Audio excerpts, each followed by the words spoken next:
അവതാരം ജ്ഞാനേശ്വരി. ഭൂമിയിലെ എല്ലാ മനുഷ്യന്റെ അറിവ് തുടങ്ങുന്നത് പെറ്റമ്മ കൊടുക്കുന്ന അറിവിലാണ്.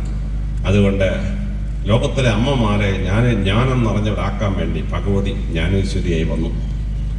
രണ്ടാമത് ഭഗവതി ദുർഗാ ഭഗവതിയായി വന്നു. മൂന്നാമത് ഭഗവതി പരമശിവൻ ഭൂമിയിൽ അവതരിക്കുമ്പോൾ പാർവതിയായി ഭൂമിയിലേക്ക് വരും. പരമശിവ രൂപം മാറുമ്പം പാർവതി രൂപം മാറും. പരമശിവൻ ഭൈരവനാവുമ്പോൾ പാർവതി മുത്താരമ്മയാവും, മാറിക്കൊണ്ടേയിരിക്കും. നാലാമതായി ഭഗവതി കാളി ഭഗവതിയായി ഭൂമിയിലേക്ക് വന്നു. എന്താണ് ഈ കാളി ഭഗവതി പ്രത്യേകത? കാളി ഭഗവതി ക്ഷിപ്രസാധ്യയാണ്. ബാക്കി ഏത് ദേവനോടും ദേവിയോടും പ്രാർത്ഥിച്ചാൽ ദേവനെന്ന് ആലോചിക്കും. ഭക്തൻ ഇങ്ങനെയൊക്കെ ചോദിക്കുന്നു, കൊടുക്കണോ വേണ്ടായ. അഞ്ചാമതായി മനുഷ്യരോട് പണം ഉണ്ടായി. ആ പണത്തിനൊരു ദേവദാസകൽപ്പന ഭഗവതി ലക്ഷ്മി ഭഗവതിയെ ഭൂമിയിലേക്ക് വന്നു. ആറാമത് മനുഷ്യനോട് അറിവുണ്ടായി. അവൻ പുസ്തകം എഴുതി, ലൈബ്രറി ഉണ്ടാക്കി, യൂണിവേഴ്സിറ്റി ഉണ്ടാക്കി, സ്കൂളുണ്ടാക്കി, കോളേജ് ഉണ്ടാക്കി. അറിവിനൊരു ദേവദാസകൽപ്പനം ഭഗവതി സരസ്വതി ഭഗവതിയെ ഭൂമിയിലേക്ക് വന്നു. ഏഴാമത് ഭഗവാൻ കൃഷ്ണൻ ഭൂമിയിൽ അവതരിച്ചു. കൂട്ടുവേണം. ഭഗവതി രാധയായ ഭൂമിയിൽ വന്നു. ഭഗവതി രുക്മിണിയായിട്ടല്ല വന്നേ, ഭഗവതി സത്യഭാമയായിട്ടല്ല വന്നേ, നമ്പർ 1 നമ്പർ 2 ഭാര്യമാരായിട്ടല്ല വന്നേ. രാധയ്ക്ക് ഒരിക്കലും ഭഗവാനെ കല്യാണം കഴിക്കാൻ പറ്റിയല്ല, മുനീശാപം കാരണം. അപ്പോൾ ലൈംഗിക വീഴ്ച ഇല്ലാതെ, ഭർത്താവും ഭാര്യയും ആവാതെ ഒരു പുരുഷൻ സ്ത്രീയും എങ്ങനെ സ്നേഹിക്കണം, ഇത് ലോകത്തെ പഠിപ്പിക്കാൻ വേണ്ടിയാണ് രാധയായി ഭൂമിയിലേക്ക് ഭഗവാൻ കൃഷ്ണൻ വന്നത്. കേട്ടോണ്ട് എനിക്ക് ചാവണം. ഭഗവാൻ ഉടനെ തേരയച്ച്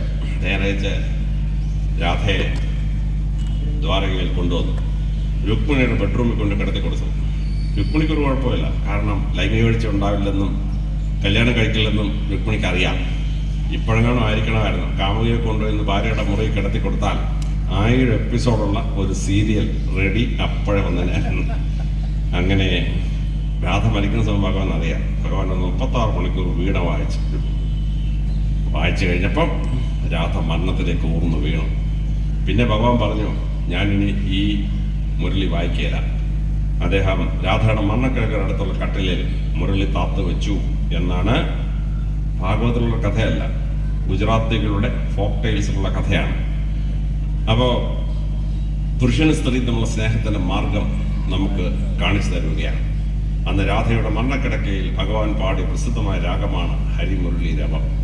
യേശുദാസ് ഹരിമുരളീരവം പാടുന്നതും മോഹൻലാൽ അഭിനയിക്കുന്നതും കണ്ടിട്ടില്ലാത്ത ആരും ഈ സദസ്സിലുണ്ടാവില്ല. ആ മഹത്തായ രാഗം ഭൂമിയിലുണ്ടായത് രാധയുടെ മരണക്കിടക്കയിൽ ഭഗവാൻ പാടിയ പാട്ടാണ്. 8ാമതായി ഗായത്രി മന്ത്രം മനുഷ്യര് കൊടുക്കണം. ഭഗവതി പറഞ്ഞു, ഗായത്രി എന്നുള്ള പേര് തന്നെ സ്ത്രീലിംഗാണ്, ഞാൻ പൊക്കോളാന്ന്. അങ്ങനെ ഗായത്രി ഭൂമിയിൽ വന്ന് ഗായത്രി മന്ത്രം ചൊല്ലി നമ്മളെ കേൾപ്പിച്ചു. മനുഷ്യന്റെ നാക്കിന് മധുരവും തലച്ചോറിന് ബുദ്ധിശക്തിയും കൊടുക്കുന്ന തെയ്യനിന്റെ ദേവതയെ ഞാൻ ഭൂമിയിൽ വരികയാണ്. ഭ്രമരം എന്ന് പറഞ്ഞാൽ തേനീച്ച. തെയ്യനിന്റെ ദേവതയെ ഭ്രമരിയായി 10ാമത് അവതാരം. അത് കഴിഞ്ഞ് പരമശിവന്റെ ശിവപുരാണം എടുത്തു കഴിഞ്ഞാൽ അഷ്ടദശാവതാരങ്ങൾ, 18 അവതാരം. ശ്രദ്ധേയമായി ഹിന്ദുമതത്തിന്റെ ഈശ്വര സങ്കല്പം മനുഷ്യനെ ശിക്ഷിച്ച് രസിക്കുന്ന ഈശ്വരനല്ല, കൊന്നു രസിക്കുന്ന ഈശ്വരനല്ല, മനുഷ്യൻ അപകടത്തിൽപ്പെടുമ്പോൾ ഭൂമിയിലേക്ക് അവതരിക്കുന്ന ഈശ്വര സങ്കല്പം. അതാണ് ഹിന്ദുമതത്തിന്റെ ഈശ്വര സങ്കല്പം. 11ാമതായി വയലാർ രാമവർമ്മ സിനിമയിലൊരു പാട്ടെഴുതി. ഈശ്വരൻ മനുഷ്യനായി അവതരിച്ച ജീവിതം ആസ്വദിച്ചറിഞ്ഞാൽ മരിക്കും മുമ്പ് ദൈവം പറയും, മനുഷ്യ നീയാണോ എന്റെ ദൈവം.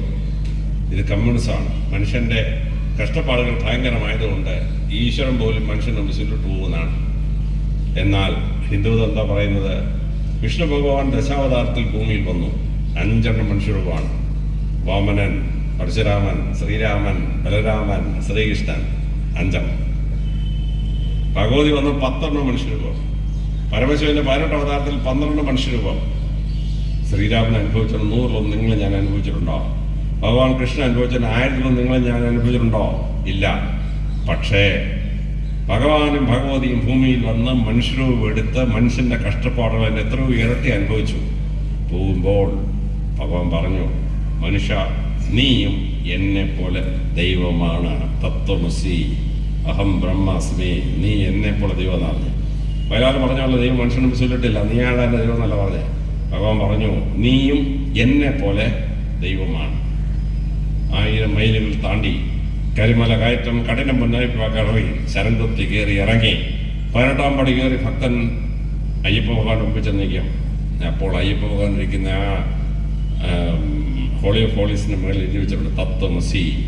1000 കിലോമീറ്റർ കഴിഞ്ഞ് കരിമല കയറ്റം കഠിനം മുന്നറിയിപ്പാ കയറി 18-ാം പടി കയറി വന്ന ഭക്ത, നീയും അകത്തേക്കുന്ന അയ്യപ്പ ഭഗവാനായ ഞാനും ഒന്നാണ്, തത്വമസി എന്നാണ് പറയുന്നത്. ഇതാണ് ഹിന്ദു മതത്തിലെ ഈശ്വര സങ്കല്പം. അപ്പം ഞാനീ പറയുന്നതെന്നും പറഞ്ഞതെന്ന് വെച്ചാൽ, ഞങ്ങളുടെ ക്രിസ്തുമതത്തിൻ്റെ ഈശ്വര സങ്കല്പം അതിൻ്റെ മഹത്വമുണ്ട്, ഇസ്ലാമിൻ്റെ ഈശ്വര സങ്കല്പം അതിൻ്റെ മഹത്വമുണ്ട്. ഹിന്ദുക്കളുടെ ഈശ്വര സങ്കല്പത്തിൽ ഈ 11 കാര്യം മനസ്സിലാക്കി നിങ്ങളുടെ ഈശ്വര സങ്കല്പത്തിന് മഹത്വം മനസ്സിലാക്കിയിട്ട് വേണം ക്ഷേത്രത്തിൽ പോകാൻ. ആ മനസ്സിലാക്കേണ്ടോടെ ചെല്ലുമ്പോഴാണ് ആ ഭക്തിക്ക്, ആ ആരാധനയ്ക്ക് അർത്ഥം ഉണ്ടാവുന്നത്. ഇനി മൂന്നാമതായി, എന്താണ് ഒരു ക്ഷേത്രത്തിൻ്റെ മഹാത്മ്യം എന്ന്